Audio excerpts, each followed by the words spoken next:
5 of our webinar series entitled Recording Credit Card and Loan Payments. I'm Sherry Annenson, and I'm the Executive Assistant for the Wyoming Women's Business Center, and I'll be your moderator today along with co-moderator Waldo Smith, one of the business counselors and director of microlending. Our speaker is Kim Vincent, and she is the co-founder and COO for Local Crowd, LLC. She's done counseling for the SBDC and for the Wyoming Women's Business Center. This webinar is being recorded and will be available on our YouTube channel. Just go to youtube.com and type in Wyoming Women's Business Center. Make sure to subscribe and check out our other recorded webinars. All participants are muted to minimize background noise. If you have any questions during the presentation, please type them in the chat box. And without further ado, I will turn it over to Kim. Thanks. Well, thank you, Cher. And as Cher said, this is the fifth QuickBooks related webinar that we've done for the Women's Business Center. So some of the previous ones look at QuickBooks in a little bit more general perspective when you're evaluating what type of software to use for your company.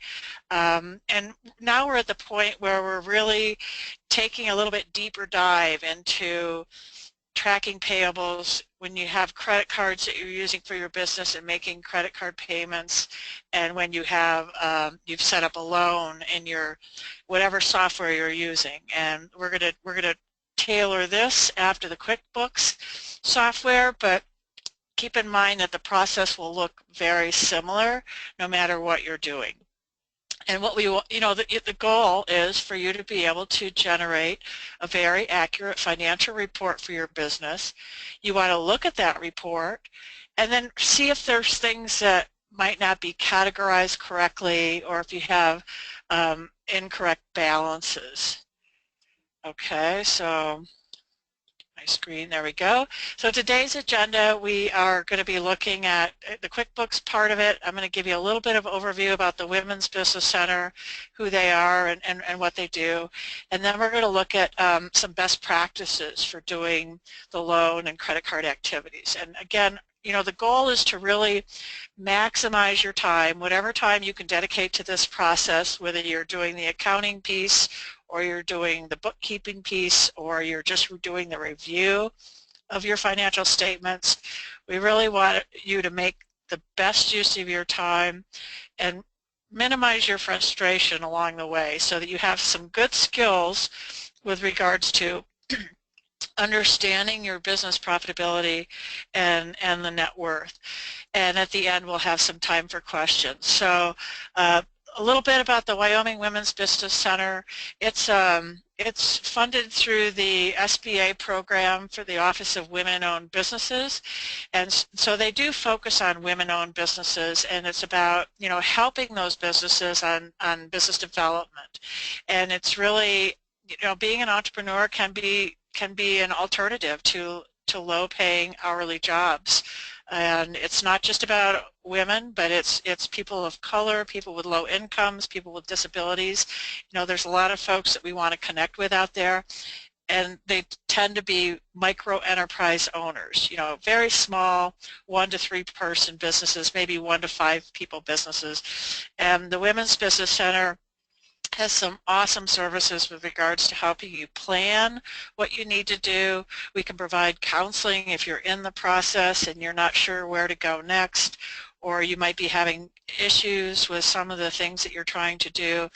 It's a great way to network, and there's educational opportunities like this webinar. We also do roundtables in several communities because we think it's really important for you to be able to connect with other business owners that have maybe gone before you with regards to learning some of these things, and so they can share some of their experiences and identify maybe potential directions for you to go. And last but really, I think one of the most important things the Women's Business Center does is help provide access to capital. So it does have a loan fund, and it has an internal loan fund, but there's also monies that they've borrowed from SBA, and USDA has a loan fund. So we have money that we want to share with businesses, but there's a process that you have to go through. And part of that process, to be approved is really being able to generate financial statements for your business. And one of the reasons that we are doing what we're doing with the QuickBooks training is to show especially our loan clients, what the process looks like for them, how they could record their loan payments, if they are accruing any kind of liabilities for their business, this is how they need to report it within their accounting software. When you look at your small business, I'm going to talk in terms of a little bit more about cash, but I'm going to give you one tool for looking at accrual. But if you're a small business, you're mostly doing cash basis reporting, but your software will allow you to switch between the two. And the difference is that cash basis reporting is when you recognize the income when you receive it, not necessarily when you invoice the person. That's accrual. And you're also going to recognize your expenses when you pay it. But there's some options for going in and posting liabilities as an accrual, and loan and credit card balances are one of those accrual things that we can take a look at. And you really want to be recognizing expenses from the current portion of your loan payments. So I'm going to give you some examples of how to record loan payments. The one thing that I see happening a lot is that people have a category called credit card expense or loan expense, and these categories are showing up on their profit and loss statement, and those are not categories that you want to see. And we'll go into a little bit more detail about how to do that correctly. But when you look at your profit and loss, that's going to be a red flag if you see something that says credit card payment or loan payment. And we'll talk a little bit more about how to do that. So today we're going to look at, using QuickBooks as a tool. You can track your payables. And a payable is just an account payable, like you go out and make some purchases on account at Ace or Staples or wherever you're buying supplies for your business. You don't pay them right then. You take home an invoice that you have to pay. That's going to be a payable that we want to keep track of. If we've taken out a loan with the Women's Business Center, I'm going to show you an example of how to record that and how to record your payments. And then the credit cards. A lot of folks are making credit card payments, and we're going to talk a little bit about how do you split payments so that when you if you want to record just the payment out of your checking account, there's a nice technique where you can go in and split that payment between all of the different things that you spent.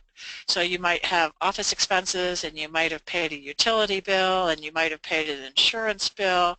There's some really handy tools in QuickBooks so you can make one payment out of your checking account, and instead of designating credit card payment, we're going to designate all of those individual categories that are more meaningful expenses to my profit and loss statement. So your end goal is to really have some kind of manageable process so you can go in and look at reporting and your financial activities. And in every case, it's going to, when I look at a financial statement, I'm assuming that you're tying to a third-party balance, whether it's a credit card statement, or it's a statement from the Women's Business Center, or it's a statement from your bank. Those are all important things that you know how to do that. So it comes down to, how much time can you spend doing this? And I want you to know that, this is a tool that can really impact the amount of time that you have to spend once you learn it. And it does take a little bit of time to get up the learning curve, but once you get there, this can be like having another employee once the data is entered. So it's got to be real time. I don't want you to wait till the end of the year. I want you to be able to go in and do this weekly or monthly or quarterly, whatever makes the most sense for your business, because you're really the best person to monitor it. And you really have to know what you're looking at once you generate that report. And again, you can find an accounting software that allows you to do cash or accrual, and you're using the tools that you really need to be able to tap into are those financial reports. So you want to be able to look at an income statement and you want to be able to look at a balance sheet. And whenever you have to share those with your lenders or your spouse, you want it to be very accurate in terms of what it represents for income and expenses and your net profitability. So we're going to take a look at QuickBooks. I'm going to dive in and do some screen shares with the QuickBook functionality and show you how to do some entries and how to change entries and how to set up a loan. So QuickBooks is really powerful in terms of it's one place for you to collect all your data, and that's where you're entering these transactions.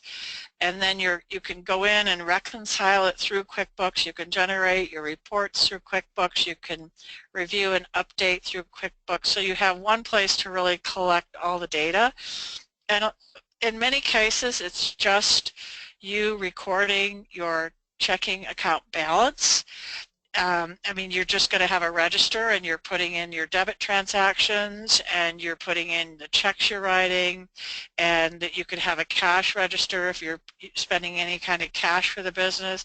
But it's a way to record all those transactions and know that everything's getting categorized correctly. So the first thing that we're going to look at is I want to talk to you about recording expenses.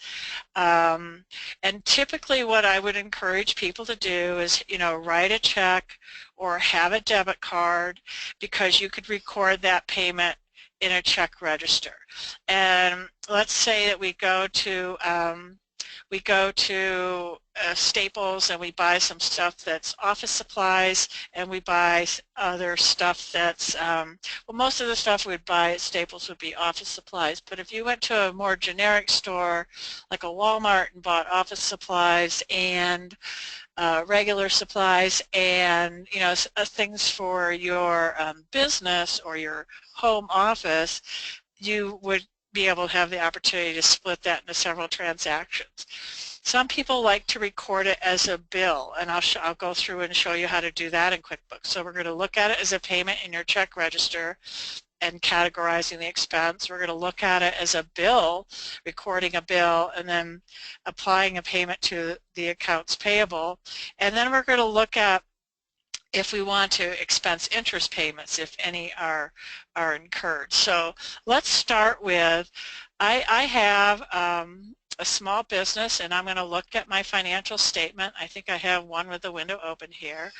And this is how I'm going to be checking all of my work, is I'm going to pull a report. And I'm going to look at the report and I'm going to say,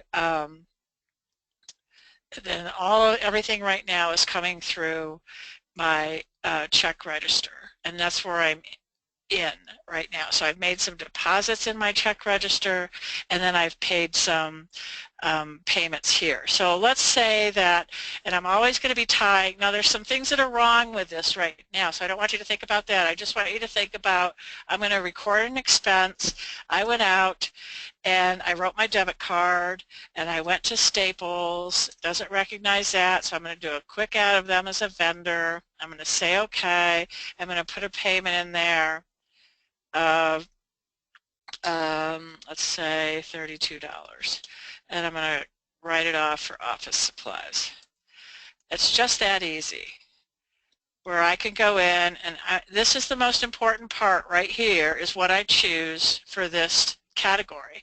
And if I'm writing checks, I'm probably going to be doing an expense category, and if I'm making deposits, I'm probably going to be showing an income category. And those are all items that as I enter them, I can make them very customized to my company so that I understand, okay, this is my consulting income, and this is my other services income, and I can do a deposit, and I can show who the customer was that might have made that. And now I've just recorded income. So I've had income, and I'm spending money with the expense side. Now, if I do go out and I create a bill, I make a purchase, I could actually enter it as a bill, and I could show, I put in my vendor, and let's say that I I really hate using Walmart as an example, but I'm not encouraging people to necessarily shop there, but I can go there and I can show that I bought something on credit. I'm going to do something different here.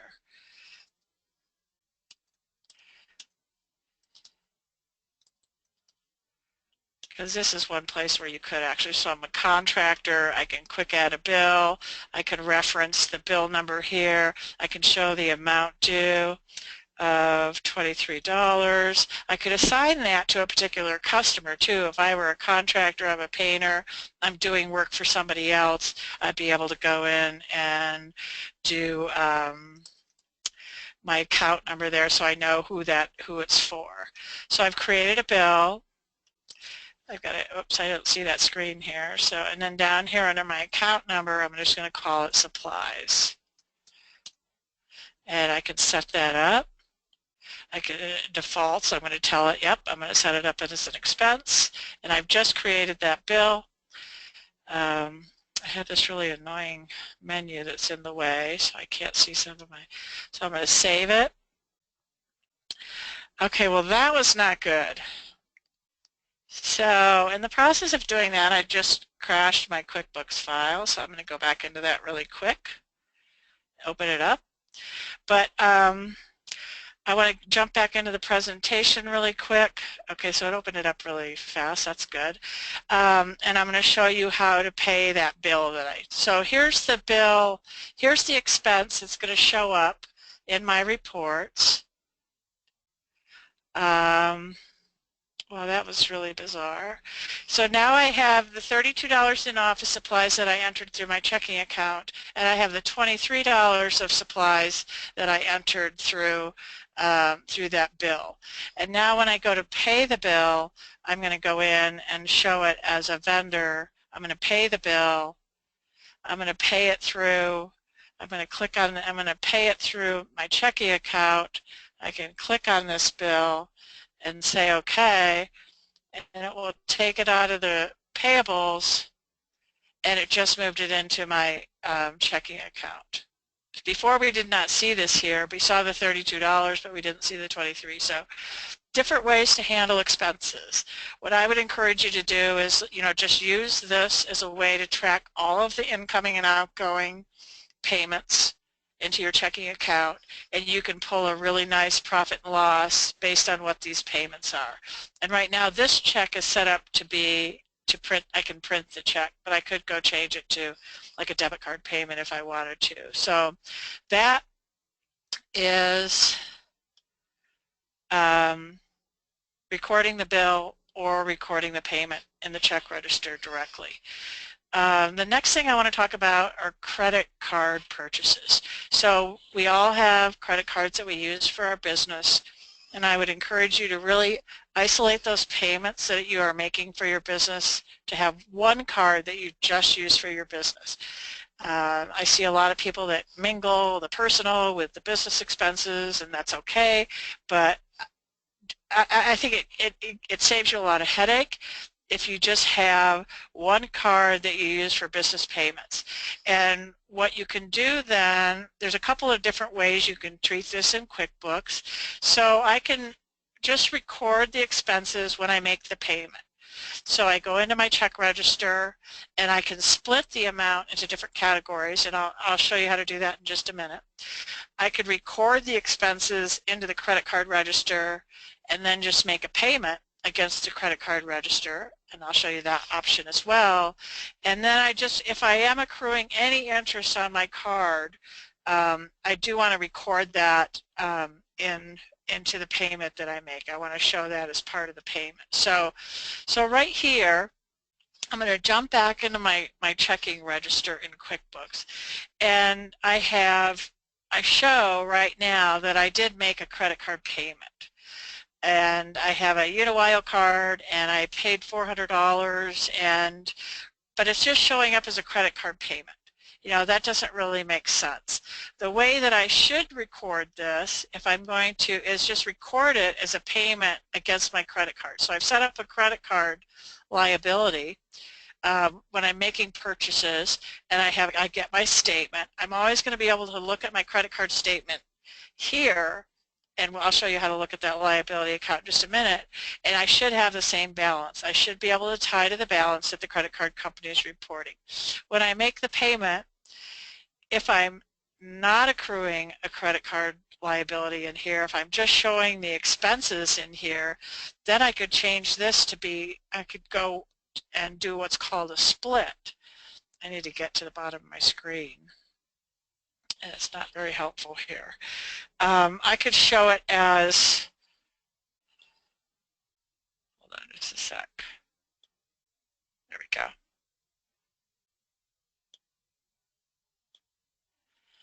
I could click on this. This is a really powerful part of QuickBooks, I think, is that I'm going to make one payment, but I'm going to split it right here. And instead of paying on my credit card, I'm actually going to show office supplies at 100, at 100. And this is always going to tell me how much I have left to report. Get that out of the way. I could do regular supplies at 300. I could put the vendor over here that I'm paying, and that way if I ever want to go in and look at a report at where I've spent the most amount of money, I could actually have it show up here. I would put a little bit of a memo in here. We're going to put network supplies. And then whatever this is, so I can give some meaning to it in the memo field. I can split it out between the different categories, and then when I look at my expense or my profit and loss statement, these two itemized categories are going to show up. So that's one option, is just expensing it out. When I make the payment, I recognize the expenses through recording the payment in my checking account. But let's say that I want to pay it against my credit card. Then I'm going to restore it, and there's my credit card account closed. So right now this doesn't show up as any kind of expense. And what I want to be able to do is when I look at my chart of accounts, I look down this list and I have, hold on just a sec, I gotta record it. I'm going to go to my list, look down this list, my chart of accounts. This is a really great way to look too. And right now it shows, well, I made a $400 payment. I applied it to my credit card, but I never put any expenses in here. So then what I could do is, whenever I receive my statement, I can go in and I can enter all the individual entries in here. And I can charge it out to the appropriate account, and then I would get the detail that I need in my, whoops,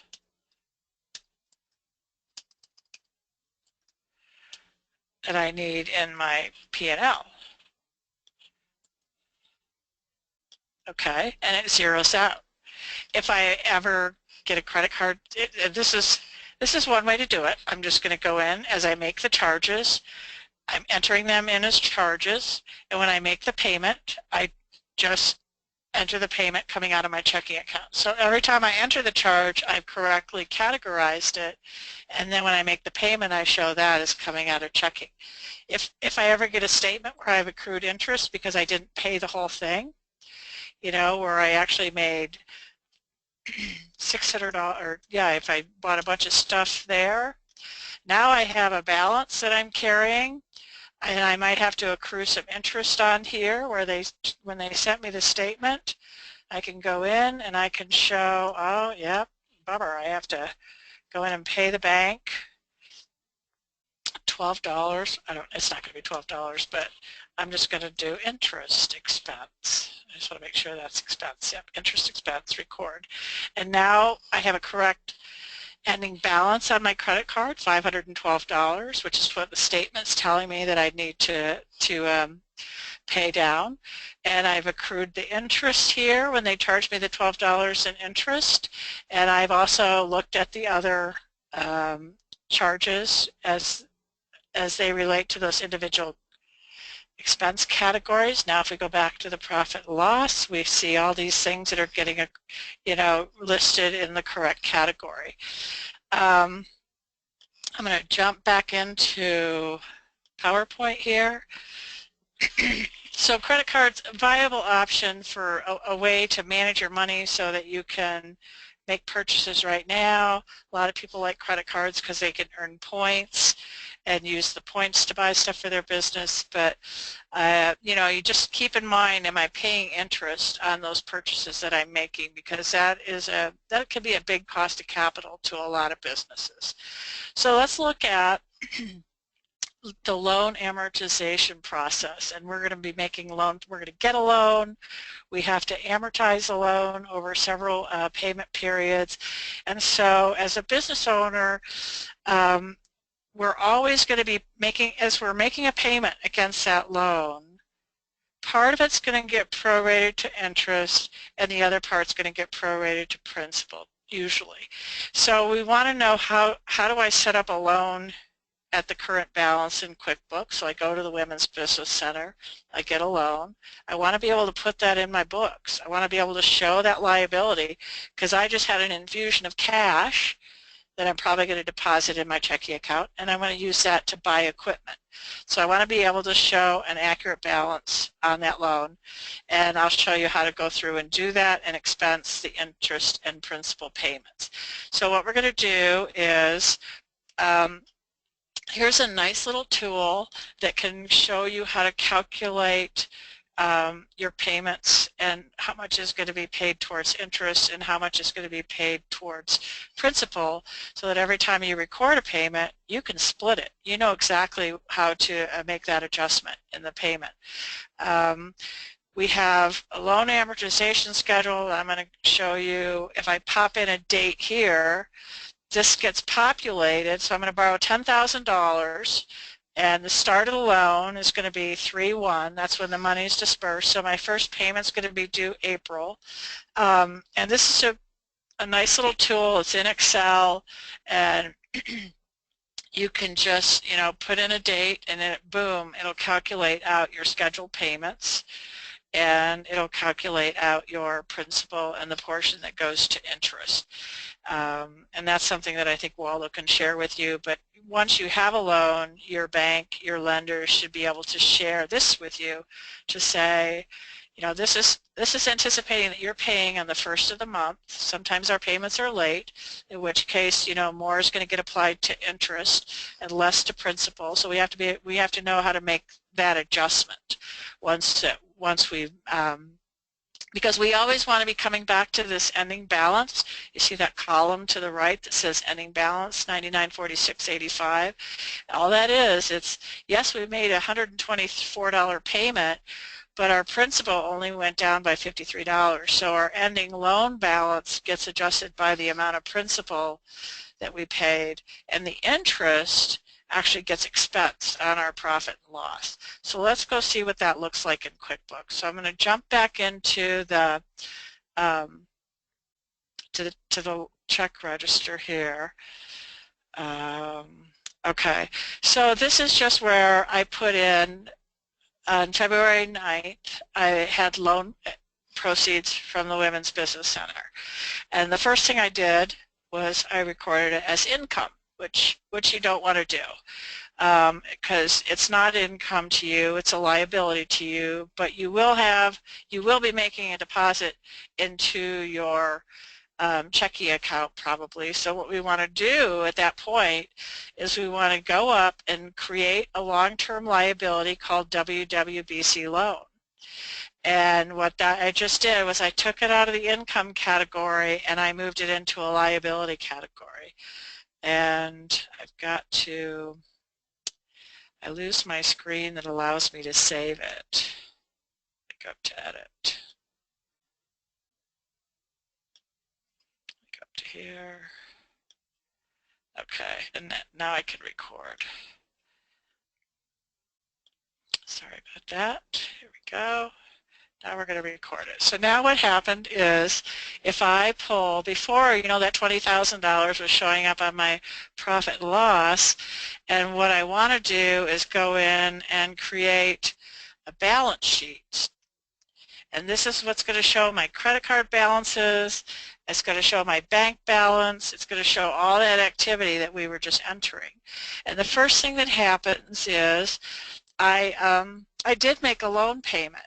And so I went from $20,000, I made a $400 payment, and this shows that exact process. And I like working in the loan register. I like to just go up to my list. I can go to the chart of accounts. I can look and make entries right there into the WWBC loan. So I could approach this either from the checking account where I show the payment, or I can approach it from working in here and adjusting it so that my balance is always going to match what the Women's Business Center says that I have. And what I did when I wrote this check was I put all of it towards the principal, and we don't want to do that. We want to, and I don't know if this is mathematically correct, all I'm just going to show you is how I'm going to split it out between part of this is going against my loan payment, the $350, and part of this is going against interest expense. And in the beginning of the loan, you're paying a lot more towards expense every time you make a payment rather than towards the principal. So if I go back into that register, this is my check register. I'm going to show, I still show that $400 payment. It's coming out of my checking account, but not all of it went to the principal right here. This actually got split between interest and principal. And that's a really important thing when you're looking at your profit and loss for the month. A lot of people will try to show that loan payment as an expense. And it's not the loan payment that's going to be showing up here, it's going to be your interest expense right there. And if I double click on this number, this is going to show that I paid some interest to Chase.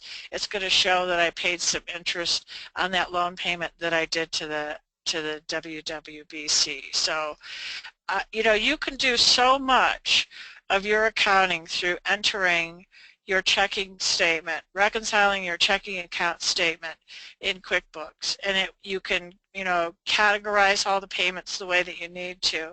And then when you come and take the time to look at your credit card statement or your loan statement, you should be able to look at your balance sheet in here. You always want those to match at the end of the time period.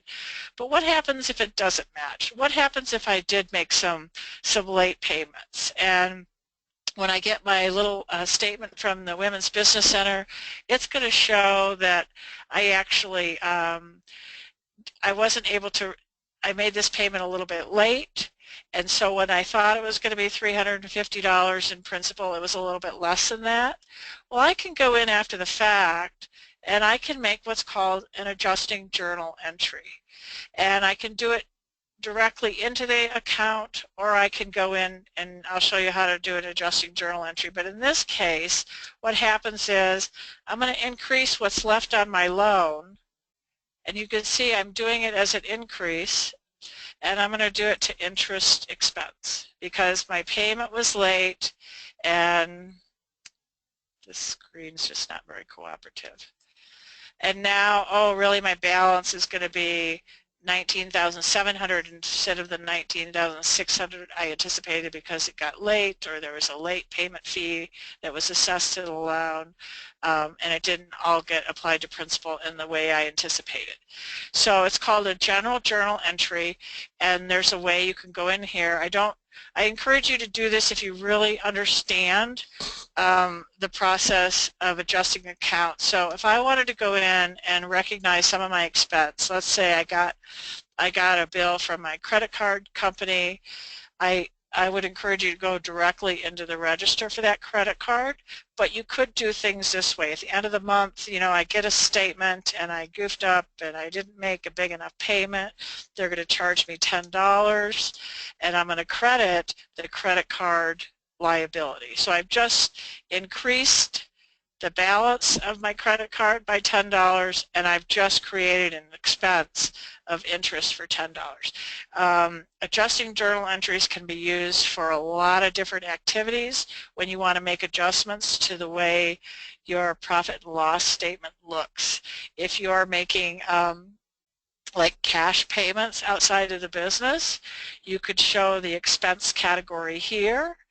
I'm going to expense $10 that I spent down the street, and now because it was cash outside of the business, if I did it as a sole proprietor, I could show it as a contribution on the equity side. It's going to be my owner's equity. I'm making a $10 contribution. General journal entries are really powerful, and so it's good to kind of know what accounts you're trying to affect by doing this. And if you have questions, feel free to call. I'm going to jump back into the PowerPoint right now. So a great tool for you to have if you do have a loan payment is a loan amortization schedule. So when we get the proceeds from the loan, we're going to deposit it in our checking. We're going to start spending that money on the equipment that we might have signed up for, or maybe the Women's Business Center is going to do those purchases for us, however we've arranged with them. But the idea is you would show the liability once you take the money, you show the asset of having those cash proceeds, and then you're going to start spending the money on, you're going to move the asset from the bank to actually maybe an investment in equipment and in capital. So when we're making loan entries, again, we're splitting the payment between interest and principal. It's really easy to do it. You can do it right there in the check register. We always want to make sure that we can set up our loan at the current balance, so we have that third-party statement showing what we owe. We can expense the interest payments on the P&L, and then we have adjusting journal entries. And typically you're going to do your adjusting journal entry at the end of the year, when you get your statement from your banker showing what you owed or what your balance is on that loan. You can go in and make one statement just so that you're tying to that. So I really want to close by encouraging you to reach out and have somebody on your team that has some professional accounting expertise, so they can help you understand what your accounting methods are. What I really encourage people to do is do your own accounting if you have the time. Do the bookkeeping piece, but understand how what your reports are saying, and then maybe turn it over at the end of the year and have someone else do the tax prep part. And a lot of people are, using TurboTax these days, but I think it really is helpful to have another set of eyes look at the information, because all you do is just inform TurboTax of what you think the different fields are, and there might be some categories that you haven't looked at correctly, or there might be some opportunities for you to expense things that you hadn't thought about. So I really would encourage you to, seek professional advice on some of those maybe industry-specific issues or some of the tax-related issues. So I did want to, just wrap this up in a fairly short time. I know everybody's busy, and I appreciate you popping in on your lunch hour. So if there are any questions, we'd be happy to take a look at questions. And there's a chat box if you want to submit questions in the chat box, or there's a questions box where you could submit your questions, or reach out to Waldo or share, or you feel free to reach out to me. My email address is kvincent@uwyo.edu. Not sure if I put that in here, but I could do that right now. Don't be shy, just schedule a time for us to visit. And what happens, I've worked with a lot of folks in QuickBooks via the computer, just like this, where we go in and you share your screen with me. I can look at what's going on in QuickBooks. We can look at your questions and navigate through some of those issues and hopefully help you clean up what's going on. Now, one thing that I did see recently that I would really discourage you from doing is downloading too many instances of your bank account. So now we have the opportunity to go out to our credit union or our bank and electronically download those files into QuickBooks. And Some folks have done it multiple times, in which case you're showing your deposits as income, you're over-reporting your income, you're duplicating expenses. What I would encourage you to do is just do direct entry. Unless you have hundreds of transactions a month, I would encourage you just to go in and enter them manually as you expense everything. For this week, go in and enter your expenses, at the debit charges you made or the checks that you wrote, enter those into your QuickBooks file or your spreadsheet, so that you're not creating it can be a challenge sometimes to understand how that import works, where it sets up accounts and then you have to recategorize everything correctly in the event that it hasn't really understood what the expenses are. So I've seen people do it successfully, but I've seen some clients create issues for themselves because they weren't quite sure how to do it. So lots of information there. We're talking about expenses, correctly categorizing expenses, and you typically are going to do it right through your checking account, selecting those categories of expense, and you can split one payment into several categories. I think that's a really good thing to do. You can split one credit card payment into several different expense categories, all based, you could take your statement and enter all the detail from the statement just in that payment, where you're showing the vendor and you can show the expense and the amount, and you could have 12 different things reflected that one credit card payment that you might make. When we're talking about loans, hopefully when you get to the point where you need some outside financing, you get approved for a loan, and there's some really easy tips for setting up that loan payment in QuickBooks and breaking it out between principal payment and interest payment. So I'd be happy to answer any questions. I don't see any at this time. Maybe Cher sees some. Cher, is there a question that you have, or maybe Waldo has recurring from clients? Otherwise, I think we can wrap up. Okay, thank you, Kim. We don't have any questions, but I just wanted to let everybody know that there's going to be another webinar on Wednesday, February 22nd at noon, and it's Matched Savings for Entrepreneurs. And that's a really awesome program. So when Cher says Matched Savings, you'll see it on their website as an IDA.